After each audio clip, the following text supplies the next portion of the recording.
tahta dan panggilan Sukma. Lembah Kawali masih diselimuti kabut tipis yang merayap seperti sutra putih di sela-sela rumpun bambu dan pohon-pohon beringin tua saat fajar mulai menyapa. Udara pegunungan yang dingin membawa aroma tanah basah dan wangi kembang melati liar yang menusuk indera.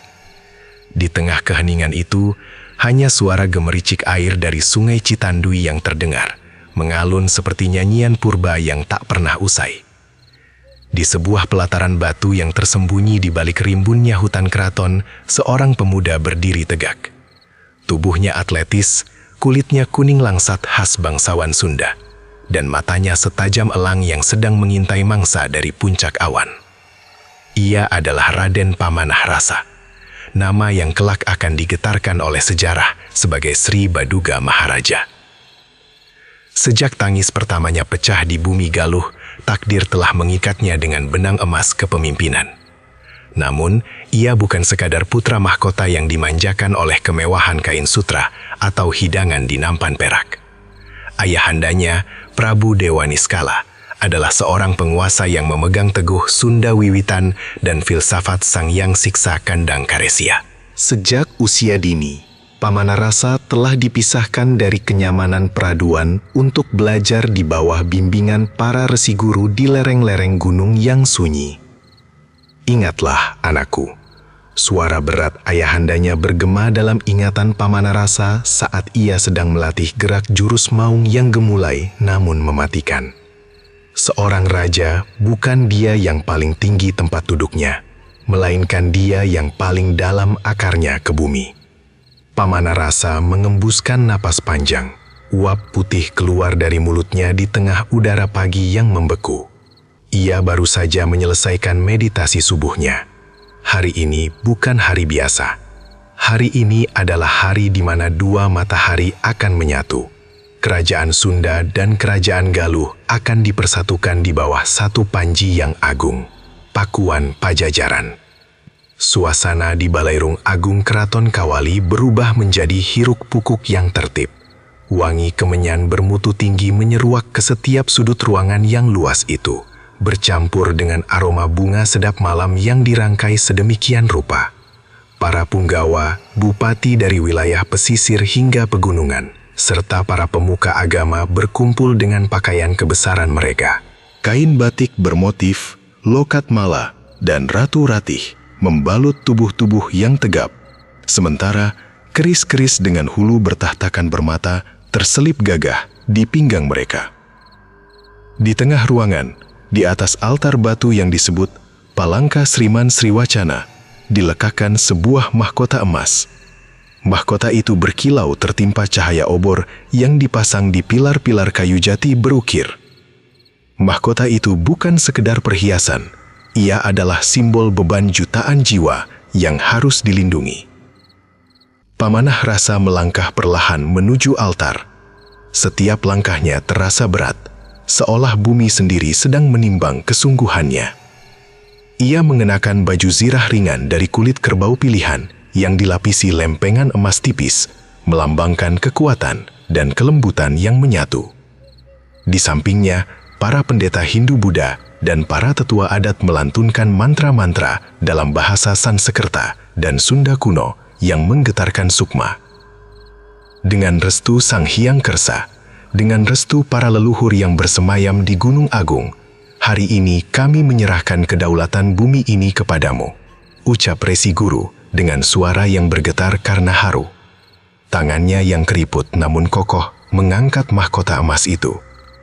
Pamanah Rasa berlutut. Kepalanya menunduk takzim.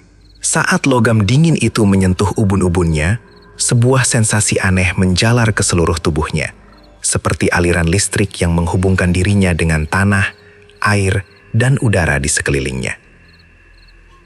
Aku menerimanya. Suara Pamanah Rasa terdengar mantap, menggema hingga ke langit-langit Balairung.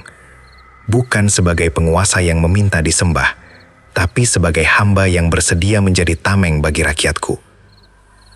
Namun, di pasar-pasar, di pematang sawah, dan di gubuk-gubuk petani, rakyat akan membisikkan sebuah nama yang lebih intim, lebih dicintai, Prabu Siliwani. Silih yang berarti pengganti, dan Wangi yang merujuk pada kakek buyutnya yang termasyur, Prabu Linggabuana yang gugur di Bubat demi kehormatan bangsa. Tahun-tahun awal pemerintahannya adalah sebuah simfoni kerja keras. Siliwangi bukanlah raja yang hanya duduk di singgasana Gading sembari menonton tarian bedaya. Ia adalah arsitek bagi kemakmuran bangsanya. Suatu sore, di pinggiran sungai yang sedang dibangun bendungannya, Siliwangi berdiri di antara para kuli dan pengrajin batu. Pakaiannya sudah kotor oleh debu, dan keringat membasahi keningnya. Seorang mandor tua mencoba mendekatinya dengan menyembah. "Gusti Prabu, mengapa Gusti harus turun langsung ke tempat kotor ini?" "Biarkan hamba yang mengurusnya," ucap si mandor dengan suara gemetar. Siliwangi tersenyum, sebuah senyum yang sangat tulus hingga mampu meruntuhkan dinding ketakutan siapapun. Ia menepuk bahu mandor itu. "Paman, jika aku tidak tahu bagaimana rasanya memikul batu ini, bagaimana aku bisa adil dalam menentukan pajak bagi kalian? Bendungan ini bukan untukku." Di bawah perintahnya, jalan-jalan setapak yang tadinya hanya bisa dilalui satu orang diperlebar hingga kereta kuda bisa melintas. Ia membangun gugunungan, taman-taman buatan yang berfungsi sebagai daerah resapan air. Ia mengatur sistem upeti, pajak yang adil. Bagi mereka yang tanahnya tandus, pajak diringankan, bahkan kadang dihapuskan.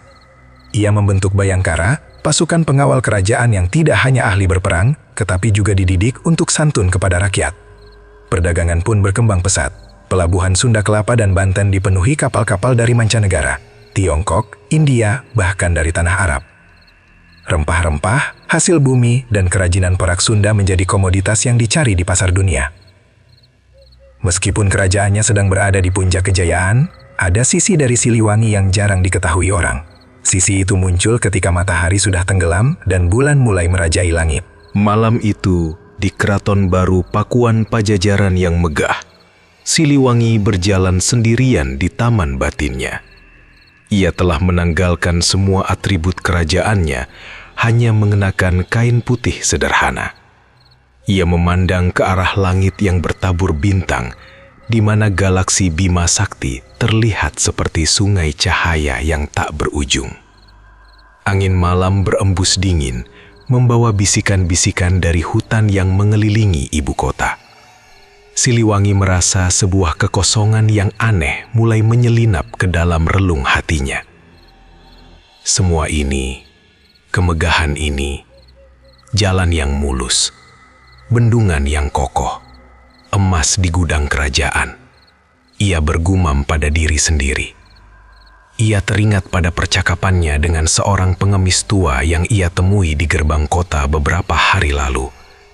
Pengemis itu tidak meminta uang, melainkan hanya meminta air minum. Setelah meminumnya, pengemis itu berkata, "Terima kasih, Gusti." Kata-kata itu menghantui pikirannya. Sebagai raja, ia telah memberi minum bagi seluruh rakyatnya, namun jiwanya sendiri merasa gersang. Ia menyadari bahwa kekuasaan, sekecil atau sebesar apapun, adalah sebuah penjara yang terbuat dari emas. Setiap perintah yang ia keluarkan, setiap hukum yang ia tegakkan, mengikatnya semakin erat pada dunia material. Ia duduk di atas sebuah batu besar di tepi kolam teratai. Bayangan bulan memantul sempurna di permukaan air yang tenang. "Apa?" tanyanya pada sunyi. Kegelisahan itu bukan karena ia takut kehilangan kekuasaan. Sebaliknya, ia takut jika kekuasaan itu mengaburkan pandangannya akan kebenaran yang lebih tinggi. Ia mulai melihat tanda-tanda kecil di alam semesta. Seekor burung malam yang terbang sendirian, daun kering yang jatuh tanpa suara, atau perubahan arah angin yang tiba-tiba. Baginya, itu semua adalah pesan dari Sang Hyang Widi tentang kefanaan. Ia tahu masa kepemimpinannya adalah sebuah pengabdian, sebuah tugas suci, dharma. Namun, ia juga tahu bahwa ada sebuah jalan lain yang menunggunya di masa depan.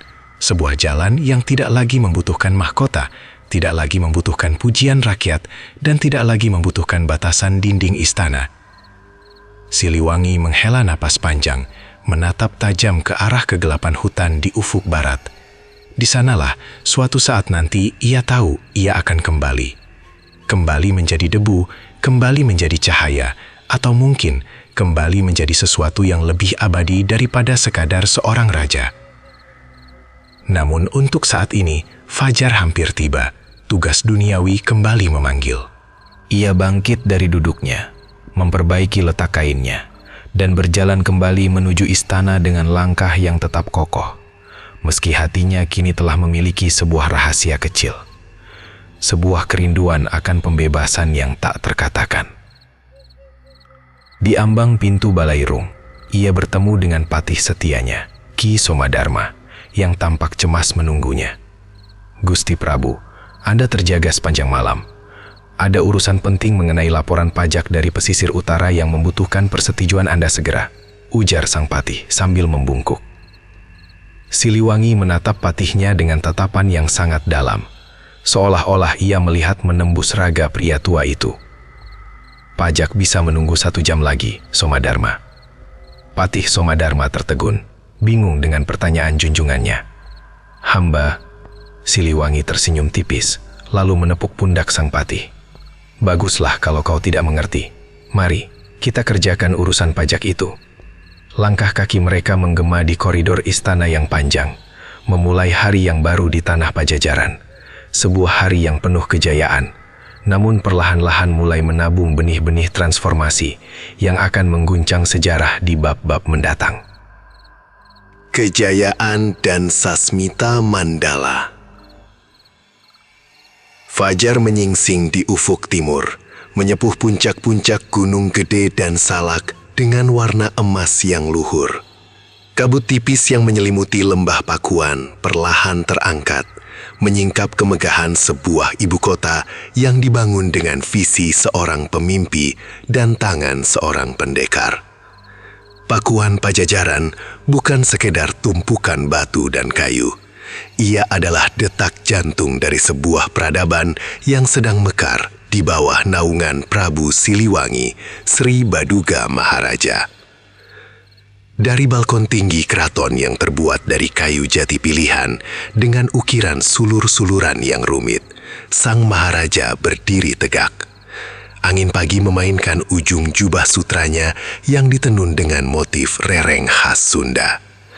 Matanya yang tajam, yang seringkali digambarkan memiliki sorot mata seekor macan yang sedang mengawasi jagat, kini menatap jauh ke arah parit-parit pertahanan yang mengelilingi kota. Parit itu bukan sekedar penghalang musuh, melainkan aliran air yang menghidupi kolam-kolam teratai dan sawah-sawah yang membentang hijau hingga ke batas cakrawala. Pajajaran tidak dibangun dengan pedang semata patih, gumam Siliwangi tanpa menoleh. Di belakangnya, Patih Somadharma membungkuk hikmat. Benar Gusti Prabu, Pajajaran dibangun dengan cinta dan keadilan. Siliwangi tersenyum tipis, sebuah senyum yang mengandung kedalaman samudra. Ia teringat bagaimana ia menyatukan Sunda dan Galuh, memadamkan ego para bangsawan yang selama puluhan tahun saling sikut demi supremasi. Kini, di bawah panji satu kepemimpinan, tanah Pasundan merasakan apa yang disebut sebagai gema ripah loh jinawi. Simfoni pemerintahan, musyawarah di Balairung. Siang itu, Balairung Agung dipenuhi oleh para bupati, mantri, dan resi dari berbagai penjuru wilayah. Bau harum kemenyan dan melati menguar di udara, bercampur dengan aroma naskah-naskah lontar yang ditumpuk di meja-meja samping. Ini adalah hari di mana musyawarah besar diadakan, sebuah sistem yang ditegaskan Siliwangi sebagai pilar utama kekuasaannya. Di atas singgasana yang diukir dengan relief naga wiru, Siliwangi tidak duduk sebagai diktator. Ia adalah pemimpin sidang. Di hadapannya, seorang bupati dari wilayah pesisir menyampaikan keluhan tentang gangguan bajak laut di sekitar Teluk Lada. Gusti Prabu, ujar sang bupati dengan suara bergetar namun penuh harap. Perdagangan kami terhambat. Kapal-kapal pembawa kain tenun dan perak seringkali dicegat sebelum mencapai perairan terbuka. Siliwangi mengangguk perlahan. Ia tidak langsung memberi perintah. Sebaliknya, ia menatap ke arah Patih Somadharma dan Panglima Perang Ki Jagatraya. Bagaimana menurutmu Ki Jagatraya? Ki Jagatraya, seorang lelaki berotot kawat dengan bekas luka di pelipisnya menjawab dengan tegas, "Kita memiliki kapal-kapal jung yang tangguh, Gusti. Namun, memperkuat patroli berarti kita harus menambah pos-pos logistik di pesisir." Siliwangi memejamkan mata sejenak, meresapi setiap kata. Inilah strategi kepemimpinannya, mencari keseimbangan. Keadilan tidak boleh dikorbankan demi kemajuan fisik, dan kemajuan fisik tidak boleh terhenti karena ketakutan. Ki Jagatraya, kerahkan sepertiga kekuatan laut, gunakan sistem rotasi, dan untuk biayanya, ia menatap sang bupati pesisir. Kau harus memastikan bahwa pajak perdagangan dari pelabuhanmu dilaporkan dengan jujur, tanpa ada yang masuk ke kantong pribadi para mantri. Jika ada yang korupsi, kepalanya adalah jaminannya. Hening menyelimuti ruangan, tegas namun adil. Siliwangi kemudian memerintahkan para juru tulis untuk mencatat keputusan tersebut di atas lempengan tembaga agar menjadi hukum yang permanen. Ia menerapkan dasa pasanta, 10 jalan penenang hati dalam setiap keputusannya. Guna, ramah, huk, reus, nyaho disemah, ambek, cicing, lelei, ngupama, dan mirasa. Kemakmuran Pakuan Pajajaran bukan sekedar angka di atas kertas. Siliwangi seringkali turun ke rakyat dengan menyamar sebagai rakyat biasa, sebuah tradisi yang ia sebut sebagai nyuruduk ke akar rumput. Ia ingin melihat dengan mata kepala sendiri bagaimana lada-lada terbaik dari pedalaman diangkut menggunakan gerbau menuju pelabuhan Sunda Kelapa dan Banten.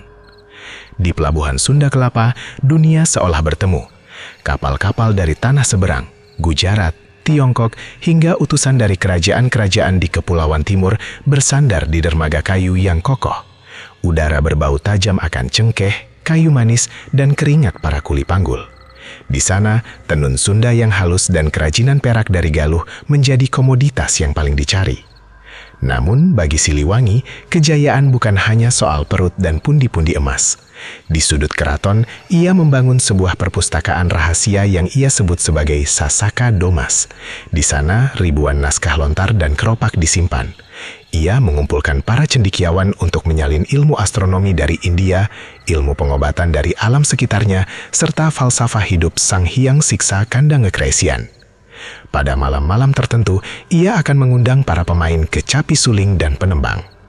Suara dawai kecapi yang meliuk-liuk di udara malam, berpadu dengan hembusan angin pegunungan, menciptakan suasana yang magis.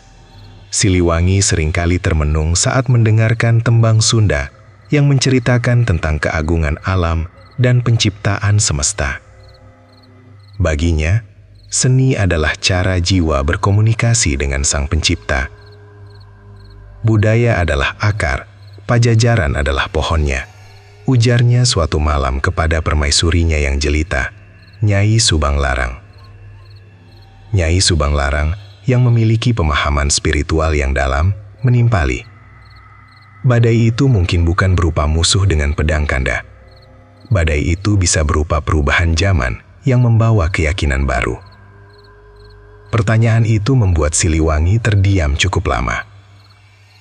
Retret spiritual, pertemuan dengan diri sendiri.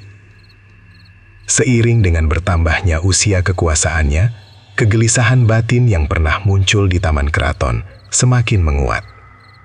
Kejayaan duniawi mulai terasa seperti fata morgana yang indah namun menyesakan. Siliwangi mulai sering meninggalkan kemewahan istana untuk melakukan retret di lereng Gunung Salak, di sebuah tempat yang hanya diketahui oleh beberapa pengawal pribadinya. Di sana, di sebuah gua yang tersembunyi di balik air terjun yang menderu, ia berguru pada seorang resi tua bernama Resi Bratasena. Sang resi hidup hanya dari apa yang disediakan hutan, tanpa alas kaki, tanpa gelar. Gusti Prabu, sapa Resi Bratasena suatu pagi saat Siliwangi sedang bermeditasi di atas batu datar yang basah oleh embun. Siliwangi membuka matanya. Bau istana apa yang kau maksud, Bapak Resi? Kau membawa beban ribuan rakyatmu di pundakmu.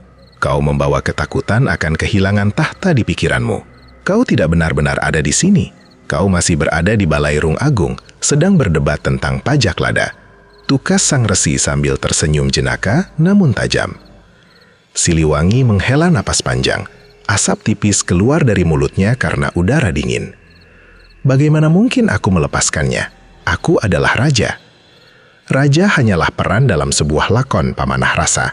Panggil sang resi menggunakan nama kecil Siliwangi. Panggungnya akan dibongkar saat pertunjukan selesai. Apa yang akan kau bawa saat lampu dipadamkan? Apakah emasmu akan menemanimu di alam keheningan? Pertanyaan itu menghunjam jantung Siliwangi. Ia menyadari bahwa selama ini ia terlalu fokus menjadi pengelola kerajaan, namun lupa mengelola jiwanya sendiri. Di bawah bimbingan Resi Bratasena, ia mulai belajar tentang panyucian batin. Ia belajar bahwa kekuatan sejati bukan terletak pada seberapa banyak orang yang menyembahnya, melainkan seberapa mampu ia menguasai amarah, nafsu, dan ego di dalam dirinya. Ia menghabiskan berhari-hari tanpa bicara, monobrata, hanya mendengarkan suara alam. Ia memperhatikan bagaimana air sungai mengalir. Ia tidak pernah melawan batu, melainkan mengalir di sekitarnya. Ia memperhatikan pohon besar yang tetap tenang meski dahannya dipatahkan angin. Dari sana, ia memahami makna pengabdian tanpa pamrih. Jika kau memimpin dengan jiwa yang jernih, maka Pajajaran akan bersinar sejati. Namun jika kau memimpin dengan ego yang haus akan keabadian, kau hanya sedang membangun kuburan yang sangat besar untuk dirimu sendiri. Pesan terakhir Resi Bratasena sebelum Siliwangi kembali ke kota. Awan mendung di pesisir utara. Sekembalinya ke istana, Siliwangi tidak lagi sama. Tatapannya lebih tenang, langkahnya lebih ringan. Namun ketenangan pribadinya segera diuji oleh realitas politik yang mulai memanas. Seorang telik sandi, mata-mata, kerajaan masuk ke ruang pribadinya dengan napas terengah-engah. Ia membawa berita dari pelabuhan-pelabuhan di utara. Ampun Gusti Prabu, ada pergerakan yang tidak biasa di wilayah pesisir. Kerajaan-kerajaan baru yang membawa ajaran dari tanah seberang mulai mengonsolidasikan kekuatan. Mereka tidak lagi sekadar berdagang. Siliwangi menerima laporan itu dengan tenang, meski di dalam dadanya ada getaran kecemasan yang ia redam. Ia tahu bahwa dunia sedang berubah. Angin dari utara membawa aroma perubahan yang tidak bisa dihentikan hanya dengan kekuatan militer. Tanya Siliwangi. Benar Gusti, ajaran yang menekankan pada kesetaraan di hadapan Tuhan Tunggal. Siliwangi berjalan menuju jendela, menatap matahari yang mulai tergelincir ke arah barat. Ia menyadari bahwa kemakmuran material yang ia bangun selama ini adalah sebuah pedang bermata dua. Kemakmuran itu menarik semua orang untuk datang, termasuk mereka yang ingin meruntuhkan fondasi Pajajaran. Pajajaran sedang berada di puncak pati, ujar Siliwangi kepada Somadharma yang berdiri di dekat pintu. Gusti, kita bisa memperkuat pasukan, seru Somadharma dengan nada mendesak. Siliwangi menggeleng perlahan. Memerangi keyakinan dengan pedang adalah seperti mencoba memotong kabut. Ia tidak akan hilang, ia hanya akan semakin tebal di sekelilingmu. Kita harus menggunakan cara lain. Malam itu, Siliwangi tidak bisa tidur. Ia pergi ke perpustakaan Sasakadomas. Ia mengambil sebuah naskah kuno yang berbicara tentang yuga, siklus zaman. Di sana tertulis bahwa setiap peradaban besar akan mengalami masa senja. Apakah ini masa senja Pajajaran? Ataukah ini masa senja bagi dirinya sebagai manusia? Ia membelai sampul naskah itu dengan jari-jarinya yang mulai berkerut. Di luar, suara burung hantu terdengar bersahut-sahutan, seolah memberi peringatan bahwa kegelapan akan segera tiba. Siliwangi tahu, ia harus menyiapkan strategi pemerintahan yang berbeda. Bukan lagi strategi untuk memperluas wilayah, melainkan strategi untuk menyelamatkan jiwa dari kerajaannya. Ia mulai merancang sebuah dekrit yang akan memberikan otonomi lebih besar kepada daerah-daerah, sekaligus memperketat pengawasan spiritual. Ia ingin memastikan bahwa meskipun struktur politik Pajajaran suatu saat nanti goyah, nilai-nilai kearifan Sunda tetap akan hidup di hati rakyatnya. Minggu-minggu berikutnya, alam seolah ikut bicara. Terjadi gerhana bulan yang kemerahan, yang oleh para resi dianggap sebagai pertanda akan adanya tumpah darah atau pergantian kekuasaan. Di pasar-pasar, harga lada mulai fluktuatif karena ketegangan di jalur laut. Siliwangi mengadakan pertemuan dengan Dewan Penasihatnya. Kali ini, suasananya jauh lebih tegang. Kita harus membangun benteng tambahan di sepanjang Sungai Citarum, usul Ki Jagatraya. Siliwangi mendengarkan, namun pikirannya melayang pada kata-kata Resi Bratasena, penyucian batin. Ia menyadari bahwa musuh yang sesungguhnya mungkin bukan pasukan dari utara, melainkan keretakan dari dalam, ketakutan dan keserakahan para bangsawan yang mulai merasa terancam posisinya oleh perubahan zaman. Lakukanlah, Ki Jagatraya, bangun benteng itu. Tapi ingat, jangan bebani rakyat dengan pajak tambahan. Gunakan cadangan emas dari perbendaharaan pribadi keraton. Perintah Siliwangi yang mengejutkan semua orang. Seorang raja yang memberikan kekayaan pribadinya untuk pertahanan adalah hal yang jarang terjadi. Siliwangi kemudian berdiri, mengakhiri musyawarah. Ia berjalan menuju arah keluar, namun berhenti sejenak di depan pintu besar Balairung. Ia menatap ke arah pilar-pilar batu yang kokoh. Somadharma, panggilnya lembut. Jika suatu hari nanti aku tidak lagi di sini. Patih Somadharma jatuh berlutut, air mata mengalir di pipinya yang keriput. Gusti, jangan bicara seperti itu. Siliwangi tersenyum sedih. Tidak ada yang abadi di bawah matahari, kawan lama. Bab ini ditutup dengan pemandangan Prabu Siliwangi yang berdiri sendirian di halaman istana saat malam tiba. Ia tidak lagi memandang bintang sebagai navigasi pelayaran atau pertanian, melainkan sebagai peta jalan bagi perjalanannya yang akan datang, sebuah perjalanan menuju pelepasan yang agung. Di kejauhan terdengar suara auman macan yang sangat pelan, seolah menyapa sang raja dari kegelapan hutan rimba yang menantinya. Ketegangan mulai terasa. Kabar tentang koalisi kerajaan pesisir yang semakin kuat mulai merambat seperti api di semak kering. Siliwangi telah mencapai puncak kemanusiaannya sebagai raja, dan kini ia mulai melirik pintu keluar menuju keilahian. Namun sebelum itu, ia harus menghadapi badai yang akan menguji segala yang telah ia bangun. Di bawah bayangan pohon beringin besar di tengah alun-alun, Siliwangi berbisik pada angin malam. Aku telah memberi mereka kemakmuran. Aku telah memberi mereka hukum. Sekarang, biarkan alam yang memberi mereka pelajaran tentang perubahan. Dari kegelapan sebuah bayangan melintas cepat, bukan manusia, melainkan seekor kucing besar dengan mata yang bersinar kuning keemasan. Ia hanya menatap sang raja sebentar, lalu menghilang ke arah pegunungan. Siliwangi mengangguk kecil, seolah mengerti sebuah pesan yang tak terucapkan. Zaman sedang berganti, dan mahkota emas itu mulai terasa sangat berat.